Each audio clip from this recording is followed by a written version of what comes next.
I do believe that public education represents democracy in action. I am an immigrant from Jamaica. I came to Canada as a young teacher to study here. And to be honest, when I came, I said, there's no way I'm going to stay here. It's too cold. I'm going back to Jamaica. But after 5 years full-time at the University of Toronto, I fell in love with Canada. My first few months here, I didn't know how to dress properly. I went to get my groceries. It was a bright sunny day, and coming from Jamaica, sun is associated with heat. So I rushed out. Coming back, my fingers are almost frozen, and in my brown paper bag, my groceries all fell on the ground. At least 3 cars stopped and helped me to salvage some of my groceries.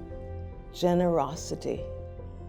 So when it came time, I did not want to leave this country. And I have adopted the notion that I'm going to spend my life minding other people's business. I have known Avis Glaze for centuries. And to this day, I say I would not have had my supervisory officer's papers were it not for the insistence and the persistent nagging of Dr. Glaze that you can do it. And that was even before she did it herself. 2 things that drive her are equity and excellence. It's about how we take a condition and just make it better. Whatever that condition is, we're going to create an excellence. Avis has had a powerful influence on Ontario education and education well beyond our province's borders. Avis has been a courageous leader in whatever role she took on. She's intelligent and capable and always ready to speak up and advocate for some of our most vulnerable students. Anytime I've seen her, she has been seized by whatever thing needs to happen to ensure that everyone in our society can, in fact, have a pathway forward to their most richly imagined, best possible future. When they were expelling students many years ago, I was in an expulsion hearing, and there was this about a 14-year-old lad. And this bad boy, as we have heard that he got up there, he started to cry. He said, "You need to help us. It's just me and my mother here. My father left us when I was 4 years old. You have to help us."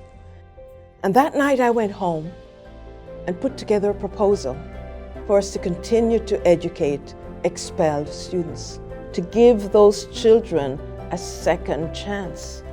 I think Avis is driven with that life of service. Avis and I worked on several columns in the community newspapers, trying to explain the educational system to parents and to community, and on the other hand, working with educators to have them understand the community and to help them understand the homes, the parents, the culture, and all those things that the young people bring with them to the school system.